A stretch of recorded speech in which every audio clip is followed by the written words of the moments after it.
Vasamsi jirnani yatha vihaya navani granhati naroparani tatha sharirani vihaya jirnan anyani sanyati navani dehi. Om Shanti Shanti Shanti. Om, as a person casts off worn out garments and puts on new ones. Likewise, at the time of death, the soul casts off its worn out body and puts on a new one. This is from chapter 2 of Bhagavad Gita. Good morning, everyone. Wonderful to be here in Trabuco again, one of my favorite places to be, especially as a respite from Hollywood in some ways. We're in Hollywood, we're right next to the 101 freeway, so it's a little bit of a different vibe. Fun fact, there was a Pew Research survey a few years ago, and they asked Americans a series of questions about spiritual and religious topics. One of them was, do you believe in reincarnation? Fully 1/3 of Americans said yes. And that's a striking figure because 1/3 of Americans are not Hindus and Buddhists. Which means that there are a lot of Americans who identify with a religion that does not officially accept rebirth, or identifies with no religion at all. They could be what's called a religious nun. That's a new category now, and a lot of people identify as a religious nun, N-O-N-E, not N-U-N. That would be funnier, but N-O-N-E. Don't belong to any religion. Or a lot of people these days also identify as SBNR, spiritual but not religious. I gave a whole separate talk on that here, actually, I think last year. So it's very striking to me that 1 out of 3 Americans says they believe in rebirth. The majority of them they don't identify with the religion, whether that's Hinduism, Buddhism, Jainism, Sikhism, that even believes in rebirth. And they might even belong to a religion that officially does not accept rebirth, like the Abrahamic religions in their orthodox forms, Judaism, Christianity, Islam. None of them accept karma or rebirth, officially. And yet, there are many adherents of all those religions who believe in rebirth. That's striking. So it suggests to me that there's just something intuitively appealing and something that intuitively feels right about the doctrines of karma and rebirth to people who have any kind of spiritual inclination. That doesn't mean that all spiritual people have to believe in rebirth and karma, but that a lot do, and that it transcends even official religious or spiritual affiliations. But there's an irony too, which is that, of course, Hinduism fully accepts the doctrines of karma and rebirth. They've accepted these doctrines for thousands of years. I started this talk by reciting a wonderful and very famous verse from the Bhagavad Gita, affirming the doctrine of rebirth, that just as we, in the course of the day, whatever clothes we're wearing gets a little dirty, soiled, so at the end of the day we cast off our clothes, put on a new pair of clothes. Exactly in the same way, the embodied soul, at the end of one lifetime, casts off the physical body and then puts on a new one. In spite of all that, what I find is, as a monk, you interact with a lot of devotees from different walks of life, and I meet a lot of Hindus, people who identify as Hindu and Vedantins, who either publicly or privately express skepticism about these doctrines, about karma and rebirth. And they say, I know that as a Hindu I should believe in these doctrines, but you don't really believe it, do you? So it's funny, there are a lot of people who belong to a spiritual tradition that doesn't officially accept rebirth, but they intuitively feel drawn to accept that doctrine. And then there are other people who identify with the religion that officially does accept karma and rebirth, and yet feels a little bit uneasy about accepting these doctrines. Probably because we're in this sort of hyper-skeptical and critical post-Enlightenment age, post-Darwin, post-Freud, post-Marx, post-Nietzsche, God is dead, postmodernism says there's nothing transcendental out there, everything is relative. And so people have this kind of, or many people have this reluctance to accept anything that's not directly available to the five senses, something like that. Maybe that's part of the reason. In any case, I think it's, for all these reasons, I think it's well worth delving a little bit more deeply and rigorously into this extremely important topic. What exactly are the doctrines of karma and rebirth? If you're on the fence about the doctrine, maybe this talk is going to help you to just reflect a little bit more about whether you find these doctrines plausible or not.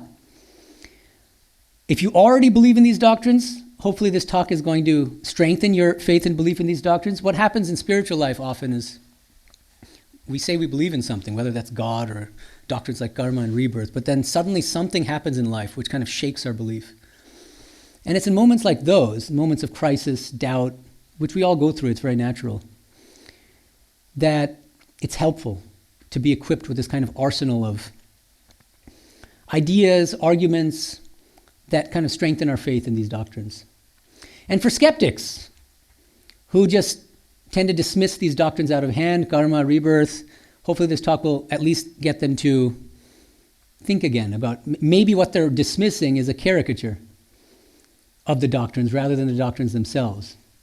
In philosophy, I'm an academic philosopher apart from being a monk, and there's a term for this, which is creating a straw man, which means if you're criticizing a position, you say like, I reject X's position,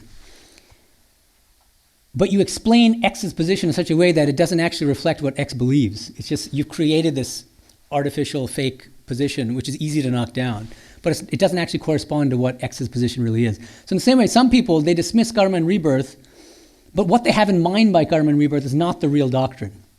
And there are a lot of nuances, subtleties, and there are a lot of sophisticated arguments in favor of karma and rebirth, which I think a lot of people aren't even aware of. So, just to give you a heads up, first of all, I should mention that what I'm going to be talking about today is based on a book which I'm about to finish called Karma and Rebirth in Hinduism. It should be published by Cambridge University Press sometime in 2025.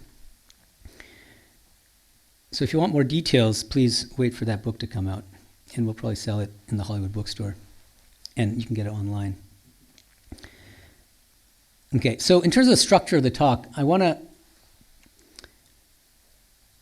first of all address some misunderstandings about what the doctrines of karma and rebirth are not, and then explain some of the nuances of these doctrines. And then secondly, I want to discuss some of the main arguments in favor of these doctrines of karma and rebirth. And then I'll talk about some of the most intuitive arguments against these doctrines. Many people have these kind of ideas like, well, but what about this objection or that objection? So I want to address some of the most common objections to karma and rebirth, and also explore briefly how a proponent of the doctrines of karma and rebirth might respond to these objections. But most importantly, after all that, which is kind of philosophical, a little bit abstract, sometimes slightly technical, but I'm going to try to avoid technicalities in general, I want to come down to brass tacks and ask, even if we accept the doctrines of karma and rebirth, how are these doctrines relevant to us as spiritual aspirants on a day-to-day basis? How do they help us deal with the struggles and difficulties and challenges that face us from moment to moment and from day to day? So, that's my hope for this talk. Let's begin. Plunge in. What exactly is the karma doctrine? So I'm talking from the standpoint of Vedanta because there are other religions which also accept karma and rebirth, like Buddhism, but their understanding of karma and rebirth is a bit different because they have a different metaphysical framework within which these doctrines are embedded. So I'm talking about the doctrines of karma and rebirth from the standpoint of Vedanta. Okay? What does karma mean? It means, most fundamentally and simply, we reap what we sow. We reap what we sow. The way that Ramakrishna would put it. If you eat a chili, won't your tongue burn? He would put things very simply, and that's exactly what we reap what we sow really means. That's karma. At the same time, there are complexities and nuances here that I think we should try to be aware of. So, in what exact sense do we reap what we sow according to the law of karma? I would suggest in two distinct ways, and both of these are true. And I think people often either think of it in one of these two ways, or they conflate the two. But I want to distinguish these two ways in which, according to the law of karma, we reap what we sow. The first way that we reap what we sow is at the psychological level. Let me read you a passage from Swami Medhananda, who explains this psychological aspect of reaping what we sow really nicely and in great detail.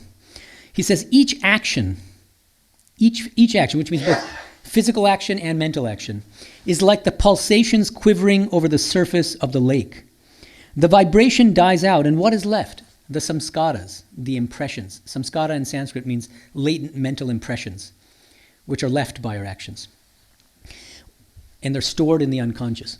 When a large number of these impressions are left on the mind, they coalesce and become a habit. It is said habit is second nature. It is first nature also, in the whole nature of man. Everything that we are is the result of habit. That gives us consolation, because if it is only habit, we can make and unmake it at any time. The samskaras are left by these vibrations passing out of our mind, each one of them leaving its result. Our character, so now he's introducing a new term. He's introduced habit, now character. Our character is the sum total of these marks. And according as some particular wave prevails, one takes that tone. If good prevails, one becomes good. If wickedness, one becomes wicked. If joyfulness, one becomes happy. The only remedy for bad habits is counter habits. All the bad habits that have left their impressions are to be controlled by good habits. Go on doing good, thinking holy thoughts continuously. That is the only way to suppress base impressions. Never say any person is hopeless, because he only represents a character, a bundle of habits, which can be checked by new and better ones. Last sentence. Character is repeated habits, and repeated habits alone can reform character. So there's a lot here to unpack, and I'll just explain briefly. What Swami Medhananda is saying, each one of us has a certain character, a moral character, with both strengths and weaknesses. It doesn't come out of nowhere. We are born with a certain character, but why is that? Because we lived in the past, and our character is formed from our past lives, what we did in our past lives. Every action leaves behind a latent mental impression, which then coalesces into a habit. So the more we engage in some kind of activity, because of those latent mental impressions, the more inclined we feel to engage in the same action again, repeatedly. And then eventually what happens? Those habits form into our character. So every character is just a bundle of habits. Usually most people are a mixture of good and bad habits. So there's no purely evil character, and there are very few purely good characters. There are some, but very few. Most of us are in between. There's a kind of a mix. So what's the struggle in spiritual life? To make our character, to reform our character, make it as good as possible. And we do that by countering bad habits with good habits. That's the idea. And one thing I really like about this passage is that he says again and again, don't despair. We should be hopeful. And this whole idea of karma and rebirth gives us hope. Because there's nothing permanent or fatalistic in this doctrine. In fact, we can reform and change our characters through our own self-effort. That's the idea. For any of you who know something about Western philosophy, in the field of ethics, there are different theories of good and bad actions. And one of the very popular ones these days is called virtue ethics. Plato has a version of virtue ethics, so does Aristotle. And I wrote an article called From Good to God, Swami Vivekananda's Vedantic Virtue Ethics, where I argue that Swami Vivekananda was also a virtue ethicist of sorts. And I think this is a passage which kind of exemplifies that. The idea is that good actions flow from good character. If you have a good character, whatever you do is going to be good. And if you have a bad character, whatever you do is going to be bad, or usually is going to be bad. So that's called virtue ethics, if anyone wants to look that up.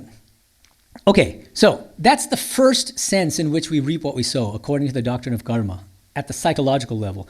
But there's a distinct sense, there's a second sense in which we also reap what we sow.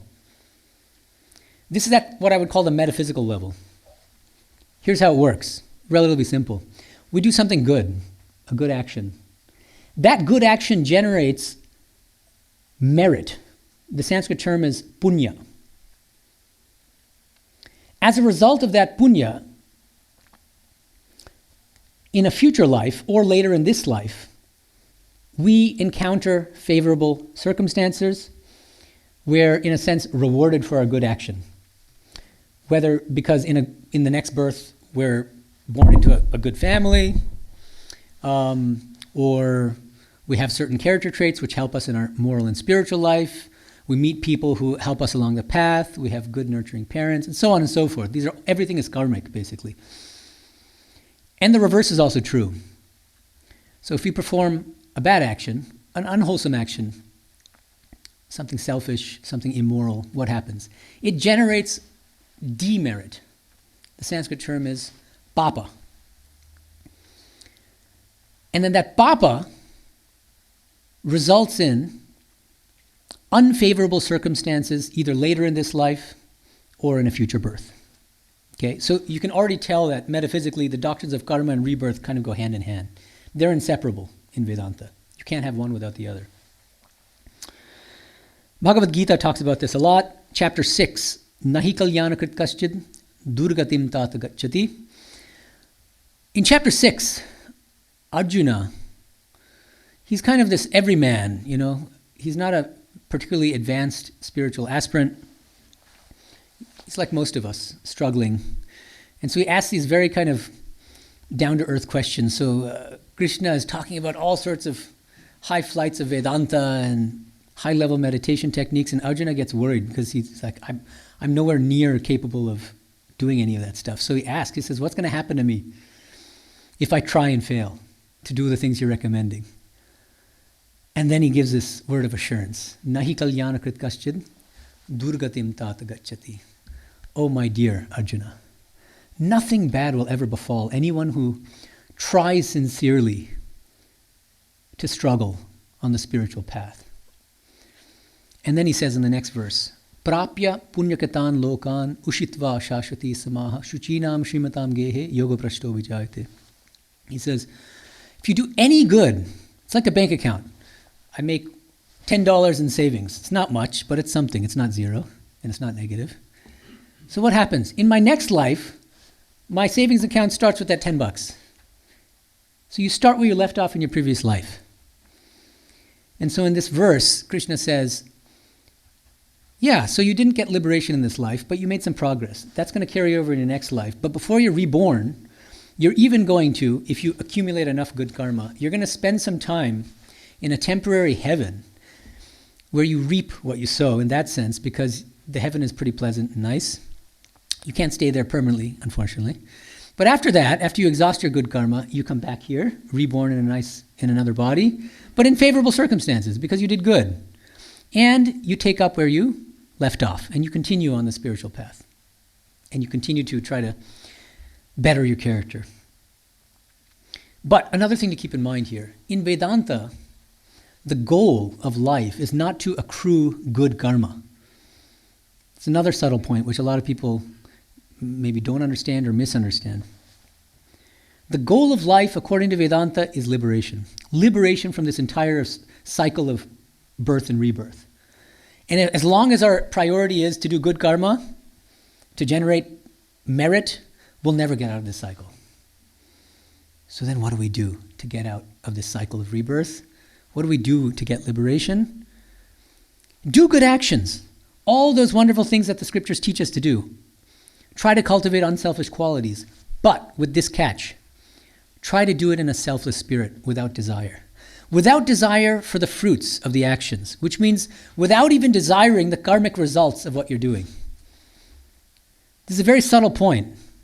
Okay, so I'm going to just elaborate this a little bit.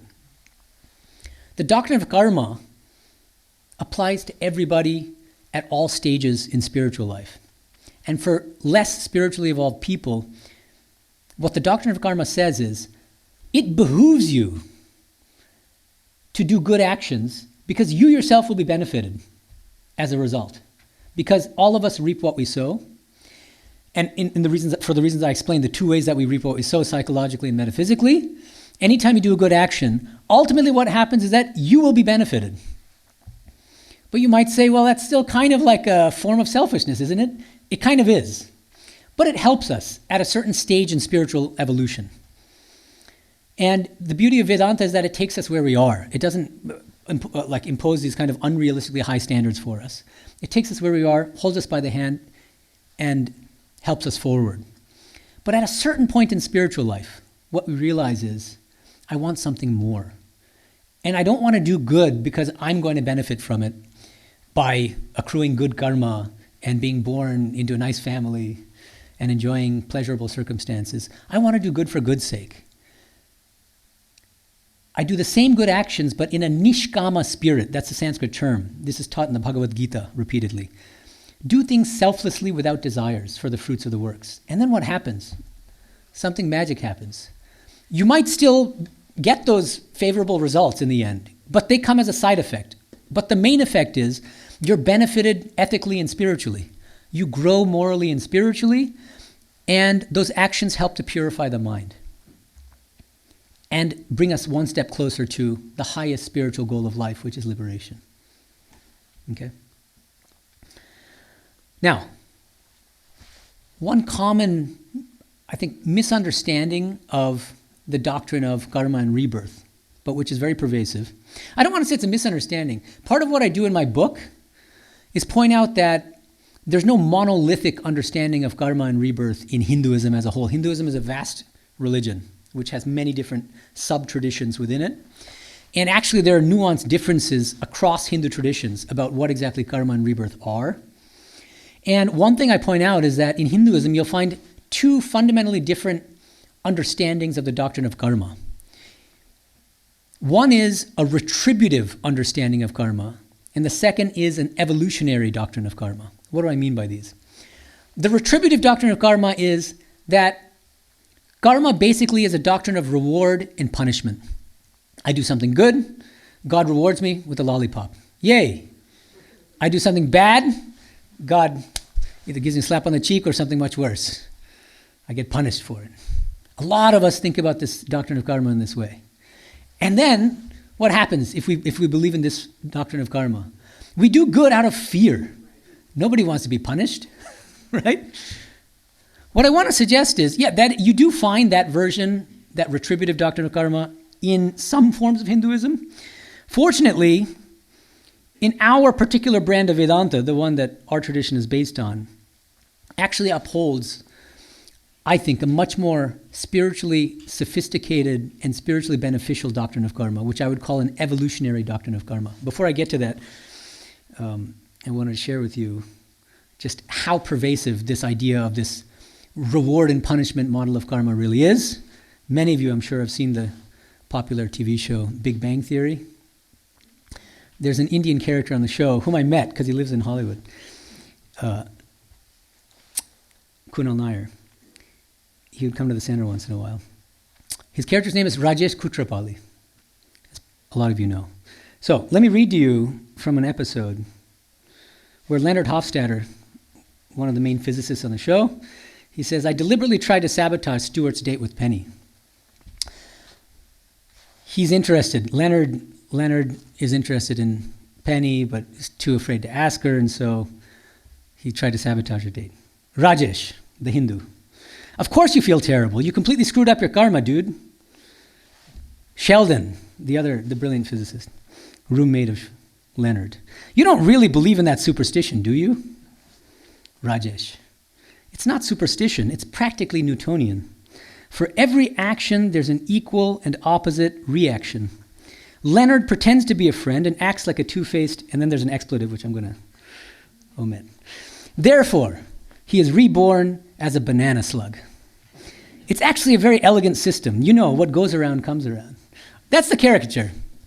And it is true that some texts within Hinduism and some traditions of Hinduism do subscribe to some form, a slightly less crude version of this banana slug model of karma and rebirth. That's what I'm calling the retributive model. And then there's this other question of, there's another fear. It's like, if I do something bad, I might be reborn as some like lower creature, some insect, and oh my God. But actually, the more refined doctrine says it's possible but very rare to be reborn. Once you're a human being, you're most likely going to be reborn as a human being again, unless you do really, really awful things. Okay. So now, I think that's a useful segue to motivate this more spiritual version of the karma doctrine, which we uphold as followers of this Ramakrishna Vivekananda tradition of Vedanta. The evolutionary approach to karma. What does that mean? It means that the primary aim of karma and rebirth is not to reward us or punish us for our good and bad deeds, but to foster our moral and spiritual evolution, our moral and spiritual growth. Everything in life, every circumstance we encounter, yes, it's because of our past karma, but the purpose is not to reward or punish us. It's for us to grow. If we just take the right attitude, a spiritual attitude toward whatever is happening to us, good, bad, otherwise, awful, tragic, there's something to learn from every experience we undergo. Swami Medhananda would put it this way: the secret of life is not enjoyment, but education through experience.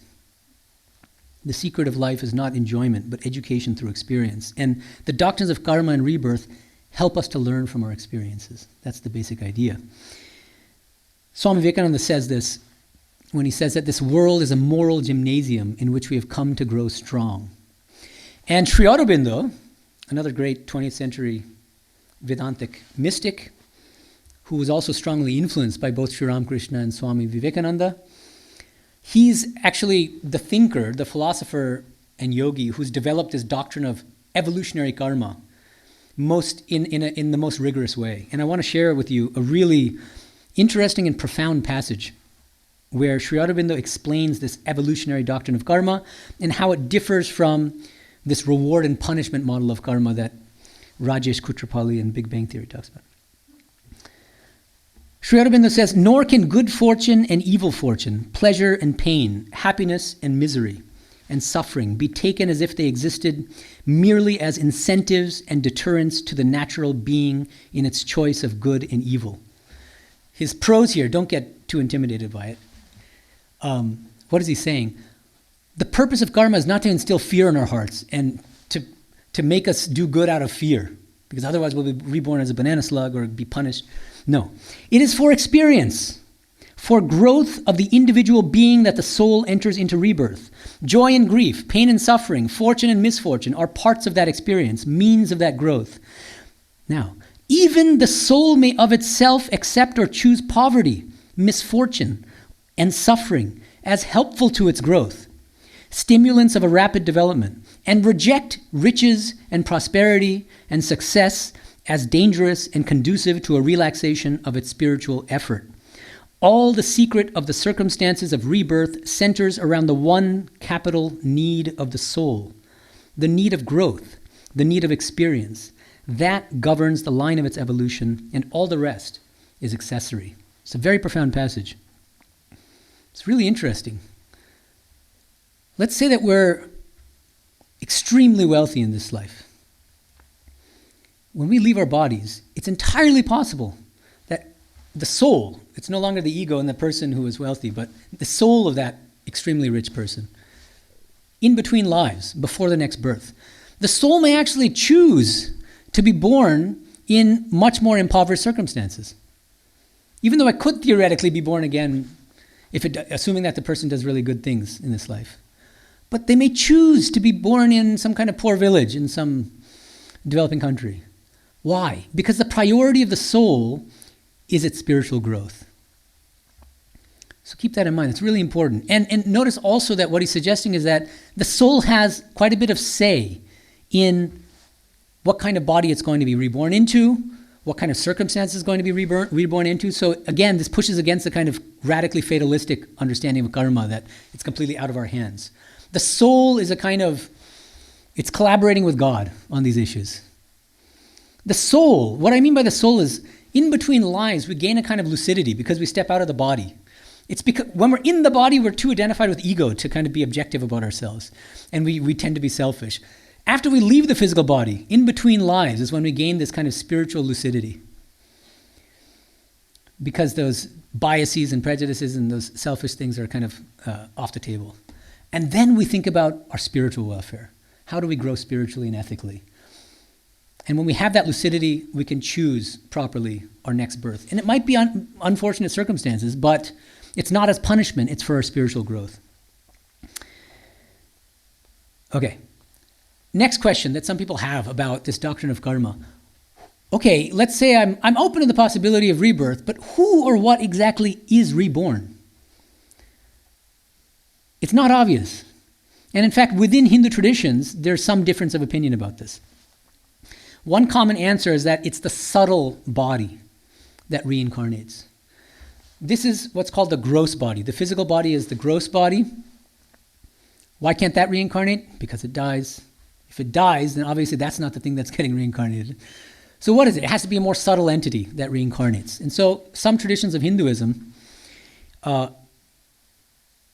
including Sankhya. Sankhya is a very ancient philosophical tradition within Hinduism which believes this. It's the subtle body that reincarnates. But there's a problem here from a philosophical standpoint. The problem is, well, what is the subtle body? The subtle body is basically our mind. And that mind has all those latent mental impressions of what we did, samskaras, of what we did in the past. Okay? But the problem here is that from an Indian Vedantic standpoint, the subtle body is insentient. It's not conscious. It's as insentient as this lectern. So how can something insentient reincarnate? It's a little weird. So what Vedanta says is, it gives a more nuanced answer. It says that the reincarnating entity is the conscious soul associated with the subtle body. You notice the nuance here. It's not just the subtle body that reincarnates because it's insentient. It's the conscious soul in association with the subtle body that reincarnates. When we leave this physical body, the gross body, the subtle body stays behind, and the jivatma, the conscious soul, when it gets separated from that physical body, the jivatma, along with the subtle body, meaning the mind, which is a repository of all of our samskaras, latent mental impressions, what we did in the past, leaves the physical body. That's why some people say, when they come back from a near-death experience, that they literally felt themselves, like if they're in a hospital, on a hospital bed, they feel themselves elevated up above, like in the corner of a room, staring down at their own physical body. That's the conscious soul in association with the subtle body. And Bhagavad Gita talks about this process in chapter 15, verse 8. Shariram yadavapnoti yachapyutkramatiishvaraha grihitvaitani sanyati vayurgandhani vashayat. With a beautiful metaphor. The jiva, the conscious individual soul, when leaving the physical body, takes along with it the subtle body, just as the wind takes the fragrances from a vase of flowers. It's a very beautiful metaphor. Okay, so that's the Vedantic answer. So people ask you, oh, you believe in rebirth? Who exactly is reborn? You'll have a ready answer. It's the conscious soul in association with the subtle body, and then that'll silence them. Oh, wow. You know your stuff. All right. I'm training you guys. All right. Another aspect of this evolutionary doctrine of karma and rebirth, which gives us tremendous hope and consolation. Every single one of us will make it in the end. What a wonderful idea. There's so many spiritual traditions which talk about fire and brimstone, eternal hell. I was a literature student way back when, and I studied James Joyce at Oxford. How many of you have read Portrait of the Artist as a Young Man? Yeah, a few people. Yeah, but a lot of that book is about, because he was raised Catholic, James Joyce, and it's autobiographical kind of. And he just talks about going to these classes taught by Catholic priests, and these Catholic priests are talking again and again, unless you're a good Catholic, you're going to go straight to hell. And he's just terrified. So no, thankfully, Vedanta, at least our tradition of Vedanta, there's actually at least one tradition of Vedanta which believes in an eternal hell. That's Madhva's tradition. So we won't go into that area. But no, our tradition says every single one of us will eventually attain liberation. Most of us not in this life, but eventually, every single one of us. Some people might get in this life, those fortunate few. Most of us, maybe in a few lifetimes. It could be in a few lifetimes, 100 lifetimes, 1,000 lifetimes, but eventually everybody will make it. The way that Ramakrishna would put it is, everybody will get fed. But for some people, the mealtime will be at 6 in the morning, at other people at noon, other people at 6 p.m., other people at midnight. Midnight means like maybe thousands of lifetimes. But nobody will be left out. And what's the logic? It's nice to believe, but why is that true? Why should we believe it? Because we believe in rebirth. And so the idea is, so long as we haven't attained liberation, we get another shot. We're going to come back as long as it takes for us to get it right. That's the idea. That's the beauty of rebirth. So that's the doctrine of what's called universal liberation. Okay. In fact, I should mention, just as a side note, in philosophy of religion and theology, a number of philosophers and theologians in Abrahamic religions, like Christians, like John Hick, for instance, is a good example. He wrote a book called Evil and the God of Love, where he says that the traditional Orthodox doctrine of eternal hell is fatal to Christianity. Because if God is all loving, perfectly loving, then God would want to prevent even a single soul from being banished to an eternal hell. If God is omnipotent, God should be able to save even a single soul from going to eternal hell. So if even a single soul is doomed to eternal damnation in an eternal hell, then we can't accept the traditional conception of God, even in Christianity. It becomes incoherent. We can't accept a loving, omnipotent God and at the same time accept an eternal hell. And so there are some liberal Christians who are rejecting the doctrine of eternal hell. There are even some Islamic theologians, Ibn Taymiyyah is one of them, I believe, who accept universal salvation, which is quite striking. They're moving in a Vedantic direction, even if they don't necessarily call it Vedantic. All right, there's a lot more to talk about now. So I want to talk about briefly now, what are some arguments in favor of karma and rebirth, and then what are some arguments against it, and then how does all this matter to us? Okay. One big argument in favor of karma and rebirth is something that's become hot in the past few decades. There's a researcher at the University of Virginia named Jim Tucker. Some of you might have read his research, his books. There's a book which combines two of his books called Before, Children's Memories of Past Lives. And they're striking reports on young kids raised in families that don't necessarily believe in rebirth, Americans, and they're non-Hindu, non-Indian, in the US, who just spontaneously claim to have knowledge of their past lives. They have memories of their past lives. There's a striking example of a kid named James Leininger, who at the age of 2 wakes up with nightmares, saying things like, "Mayday, mayday, airplane crash on fire." And his parents at first just kind of ignore it. They just try to put him back to sleep. But eventually, because these nightmares won't go away, they talk to him after he gets up. He's like, what exactly are you talking about? And he comes out with more details.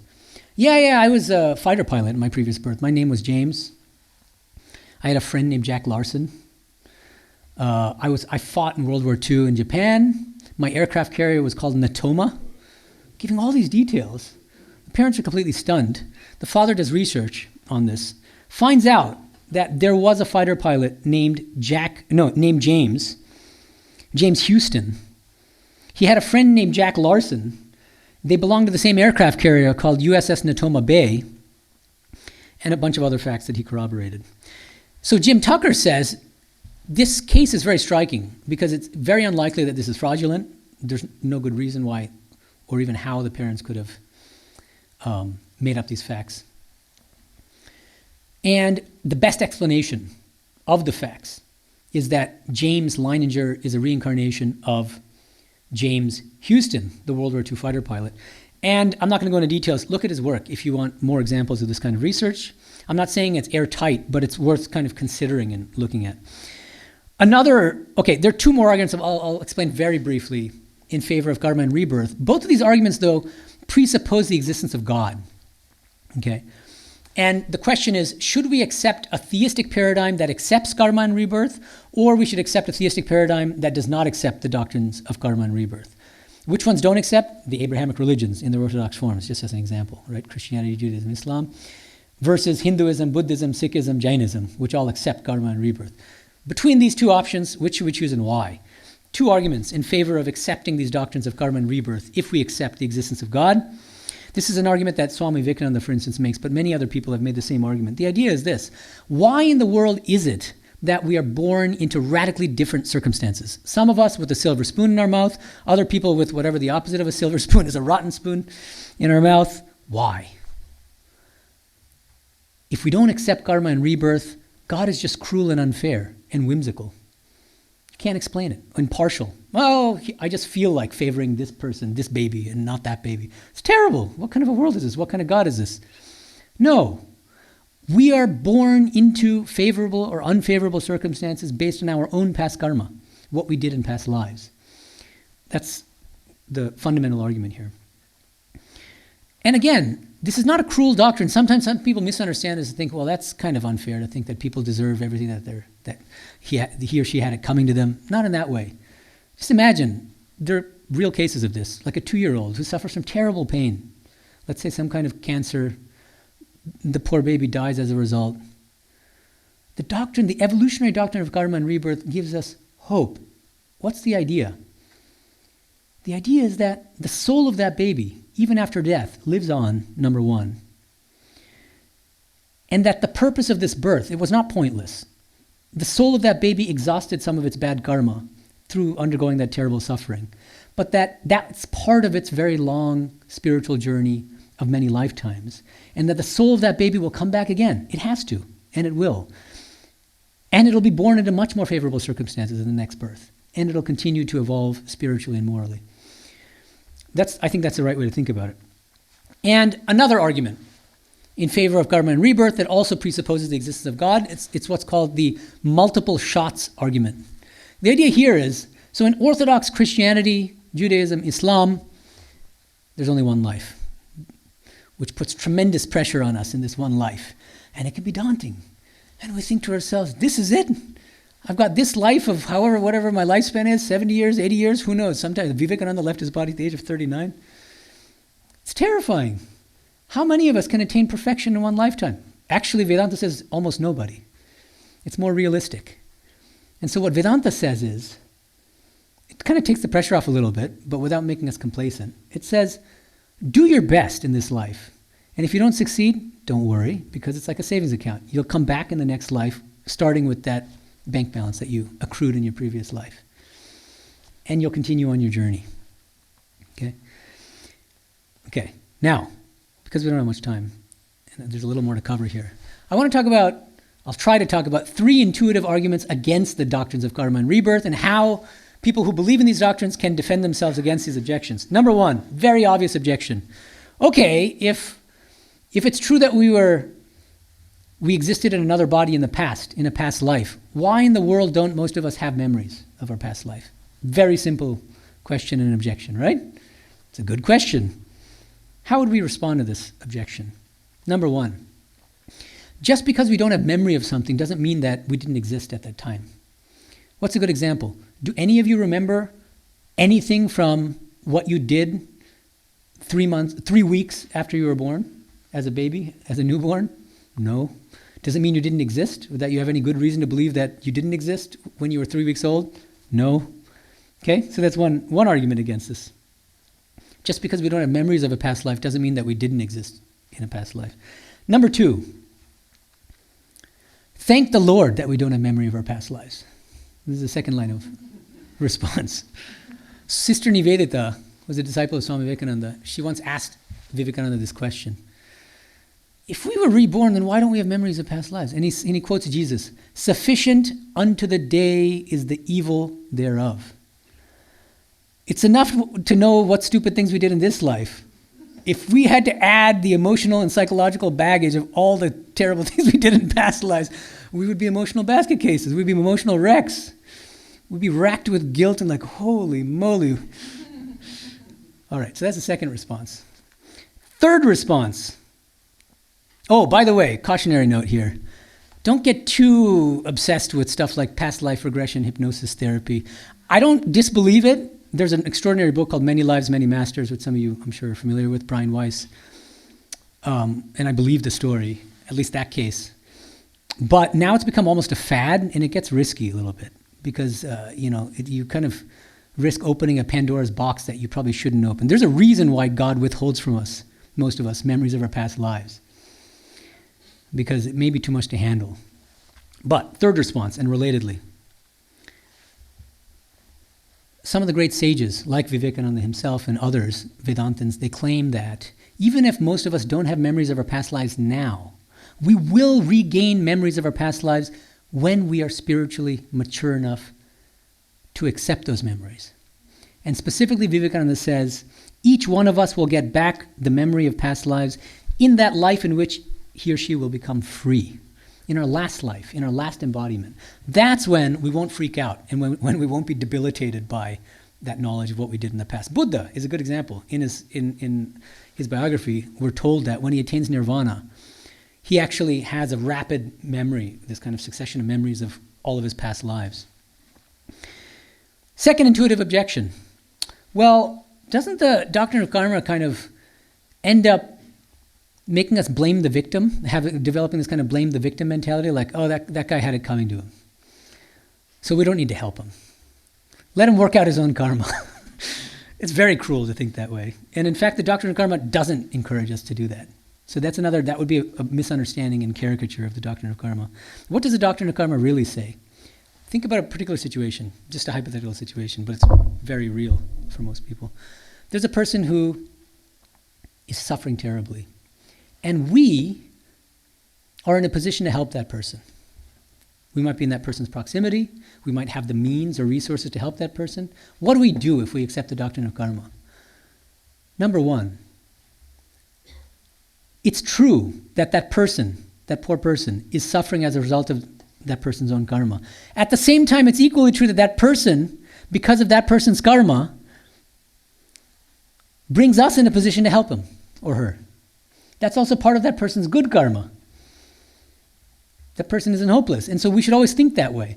That if we are in a position to help that person, it's because of that person's good karma. And we're benefiting ourselves. We're going to accrue good karma, but if we think in a more elevated way, morally and spiritually, we're benefiting ourselves in a spiritual sense. We should do good for good's sake and help that person. And we shouldn't play God and think that that person, deserves what he gets and therefore we shouldn't help him. Absolutely not. That's the false way of thinking about it. We should help the person because it helps us and because it's that person's good karma that we're in a position to help that person. Okay? Another very intuitive objection to karma and rebirth, it's what's called the population explosion objection. I've heard this from a lot of people. It's occurred to me as well before I did all this research. Now I figured out there's a very easy answer to this problem. The problem is, this population, the human population, has been more or less exponentially increasing for many hundreds of years. In the 1960s, there were about 3 billion people in 1960, I think the census says. Now, I don't, on the latest count, 8.1, 8.3 billion. It's a massive increase in the human population. Where in the world are all these souls coming from? That's the objection, right? The answer is simple. Souls inhabit not just human bodies, but non-human animal bodies and even plants. And Vivekananda says something really interesting in this context. He says, it is a significant fact that as the human population is increasing, the animal population is decreasing, meaning the non-human animal population is decreasing. The animal souls are all becoming men. Now, how he knew that, Lord knows. But in any case, you get the idea, is that the sum total of all of the plants and non-human animals and human beings, that makes up a large part of the souls, but not all of them, because the second part of the response to this population explosion objection is that this is not the only realm in which souls reside. There are also these, I already mentioned a temporary heaven, there are temporary heavens, there are also some temporary hells where we work out bad karma, but thankfully they're temporary. Souls inhabit those realms too, and other kind of celestial, non-terrestrial realms. Remember, when a soul leaves this physical body, some of them stay for an interim period in some kind of other realm. So they're souls in other realms. So the combined fact of the fact that souls they inhabit not just human bodies, but non-human animal bodies and plants, and the fact that this earth is not the only realm in which souls reside, but that there are also extraterrestrial realms in which souls reside, provide, I think, a very coherent and powerful response to the population explosion objection. Now, finally, I want to wrap up by bringing this down to earth in concretion and asking and explaining how these doctrines of karma and rebirth, which sound a little bit philosophical, technical, how in the world do they help us in our day-to-day spiritual life? What's the payoff? Well, there's a lot to say here. I just want to mention before I go into this. If you just, for whatever reason, don't want to believe in these doctrines, you don't need to. It's not mandatory. In fact, M, the author of the Gospel of Sri Ramakrishna, Mohananda Gupta asks Sri Ramakrishna, is it okay if I don't believe in past lives? And Sri Ramakrishna says, it's fine. But never say, my view alone is right, and you guys who believe in rebirth are wrong. So be open, but it's fine. It won't harm you spiritually, not necessarily. But what I want to explain now is, so you can be agnostic about these doctrines, but for those people who are inclined to believe these doctrines, how does it help us in our day-to-day life? Let me just explain a few ways. I teach a class in Hollywood called Bhagavad Gita in the Light of Sri Ramakrishna. If you're interested, you can find it online. It's on YouTube. And when I talked about that verse from the Gita in chapter 2 that I started with this talk with about casting off our worn-out clothes and putting on new ones, I asked a question. I give study questions. My classes aren't easy. I have homework and they have to answer the study questions, and I go through them. So one of the questions was, how, if at all, do the doctrines of karma and rebirth help you in your day-to-day spiritual life? That's the question. And I got some wonderful, extraordinarily thoughtful answers, and I want to share with you some of them. So this is what's called crowdsourcing. One brilliant student of mine says, he gives a bunch of answers actually, and this is one of them. He says, when I started believing in karma and rebirth, I just stopped fearing death. I didn't have this crippling fear of my own mortality. He says, the doctrine of rebirth is a great solace when it comes to how I view mortality. I used to fear death for myself and loved ones, but the doctrine of rebirth has helped to ease that. When a loved one passes away, we take solace in the fact that that person hasn't gone forever. The soul of that person lives on. That's tremendously consolatory, right? Another advantage is that if we believe in the doctrines of karma and rebirth, we won't be so obsessively attached to this empirical personality. All the likes and dislikes and pet peeves and this and that and, oh, I'm so great because... We're Mr. and Mrs. So-and-so in this life, that's fine, but that's not going to last very long. Maximum 100 years. Most people, not that long. But we live on in a deeper way as souls. So another advantage, the doctrines of karma and rebirth help us to identify with our deeper soul nature and look upon other people also as souls, reincarnating souls rather than as physical bodies, even as minds. And what happens is the more we think of ourselves and others as souls, our values in life undergo radical transformation. If we believe that we're bodies, we're going to chase after bodily pleasures.